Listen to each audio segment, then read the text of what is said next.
Salut à tous, Kifta Khan, c'est parti. Nous serons avec vous durant toute la Coupe d'Afrique des Nations qui démarre ce vendredi sur la Trice TV. Je serai en compagnie de mon consultant S-Qualité, ancien international sénégalais et ancien joueur de l'Olympique de Marseille. Bonjour Leyti. Bonjour Amifa, bonjour chers internautes. Comme nous l'avons dit, Coupe d'Afrique bi suba lay commencé.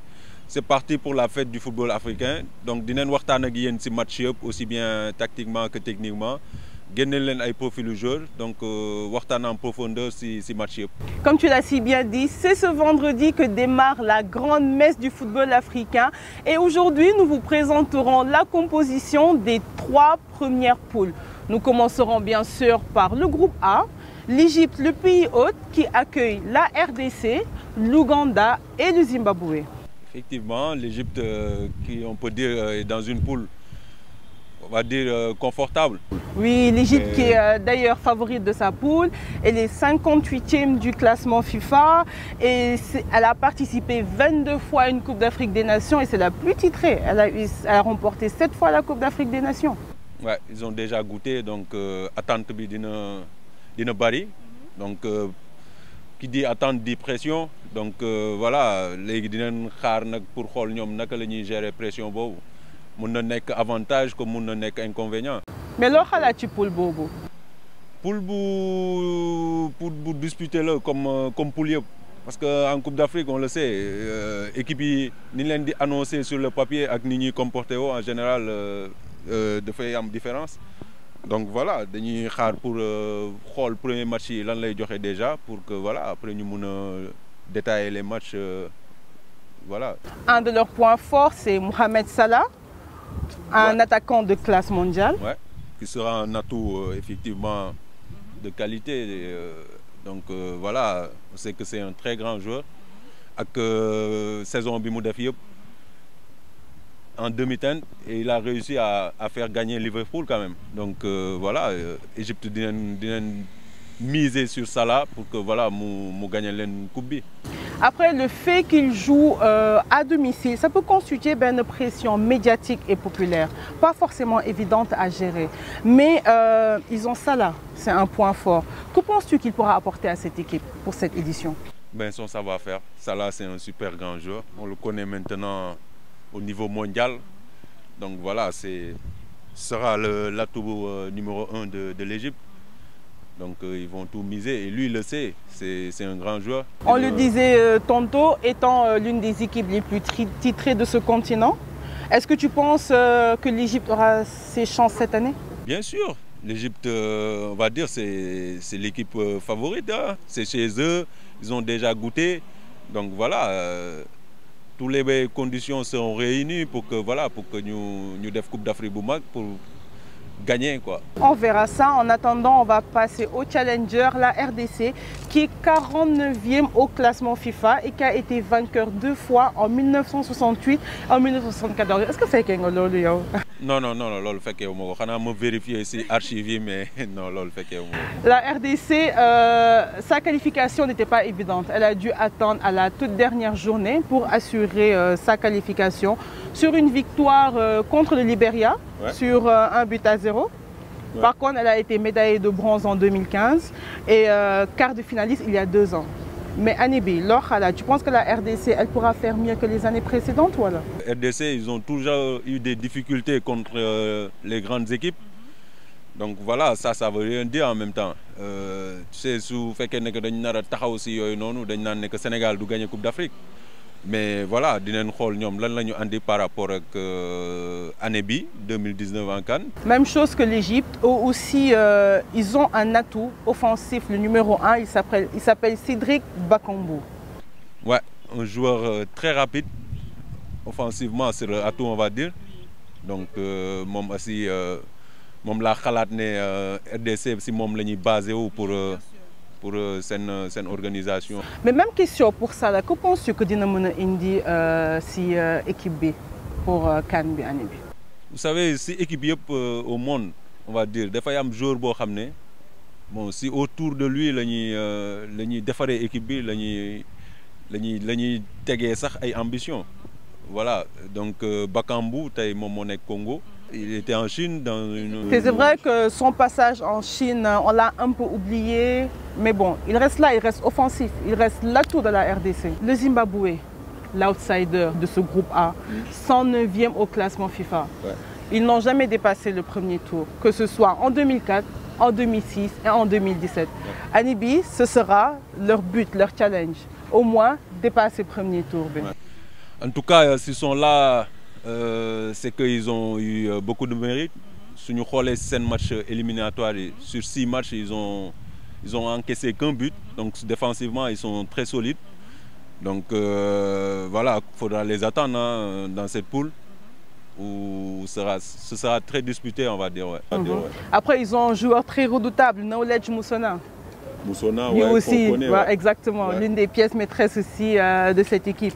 Année à laquelle plutôt ils ont remporté la CAN en terre sud-africaine. Nigeria, c'est un pays de football et ils ont déjà gagné 3 fois, c'est pas négligeable. Après, c'est une équipe relativement jeune et qui dit jeune dit beaucoup de vitesse en attaque.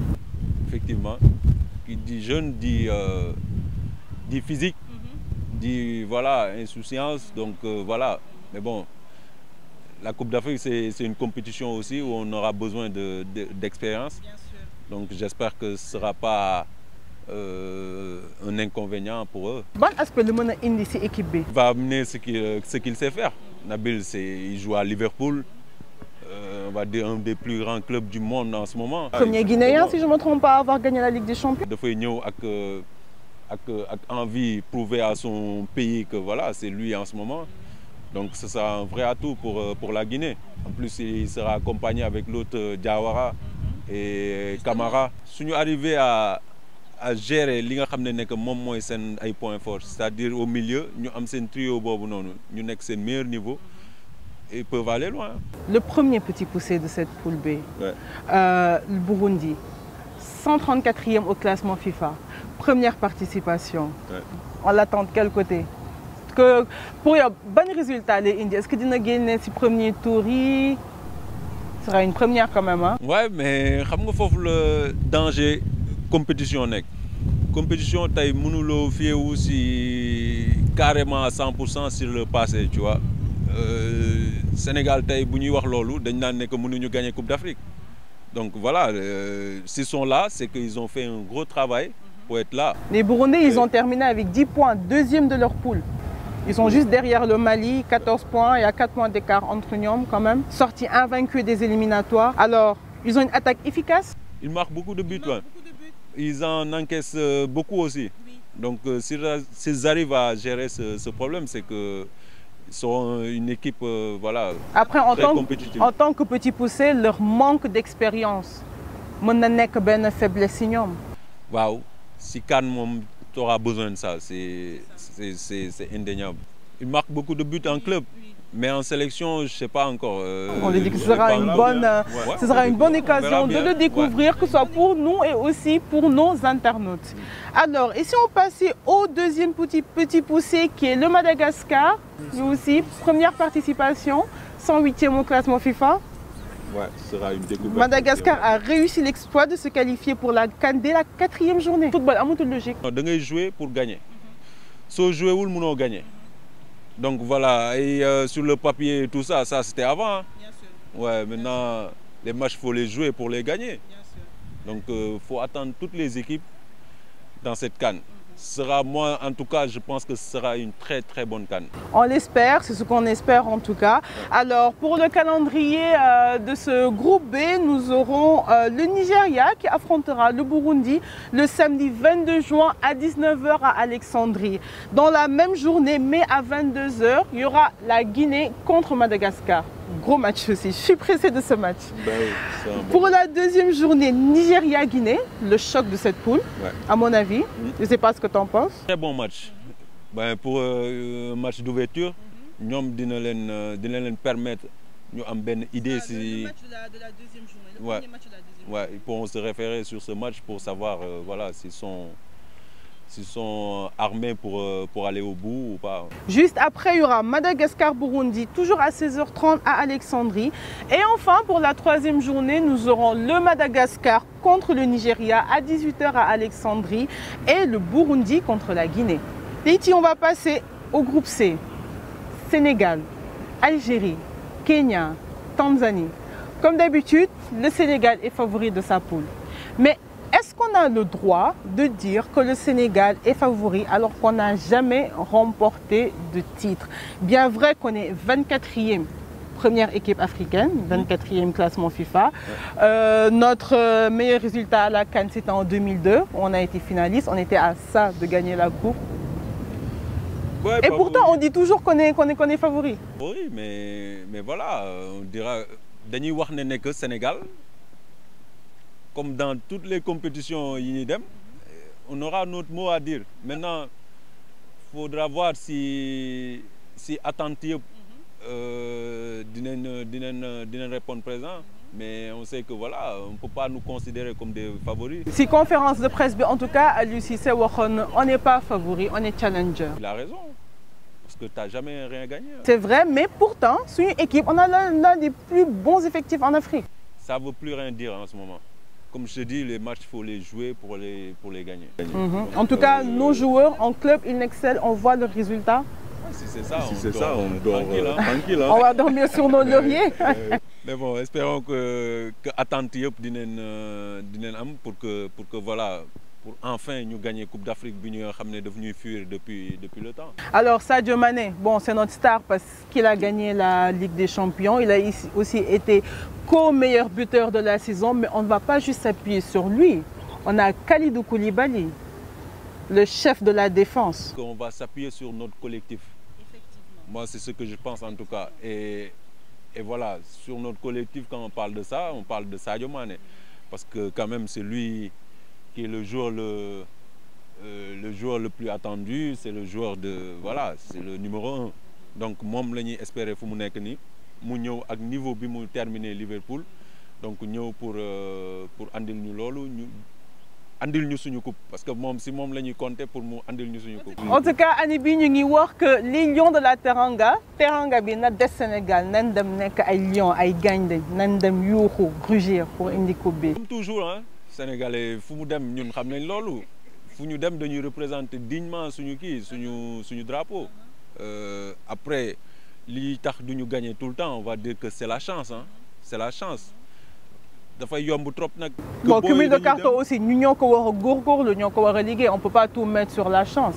Je préfère une équipe qui perd en prenant des cartons qu'une équipe qui perd parce qu'il n'a pas joué.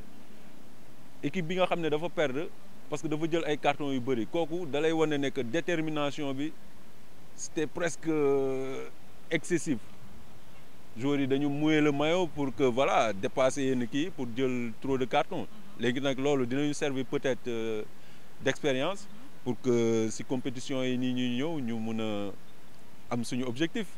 L'Algérie est le challenger de cette poule, 68e au classement FIFA, finaliste en 1980 et vainqueur en 1990. Ouais, on peut dire que c'est des favoris de cette poule, on va dire. Moi, je dirais même de cette compétition. Je vais commencer à partir du deuxième tour. Parce que là, on a plus de temps pour nous voir. On a le 8e de finale, ce qui n'a jamais existé. Donc là, si nous gagnons le deuxième tour, c'est l'équipe mieux armée pour démarrer au bout. L'arrivée de cette touche spéciale d'Andy Delors.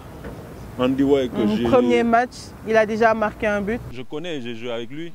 C'est un joueur voilà, qui... Mais bon, il est venu en Afrique aussi. Donc ça, il faudra voir l'année pour Coupe d'Afrique. On dit souvent que Tamit, ils ont une défense très lente. Depuis cette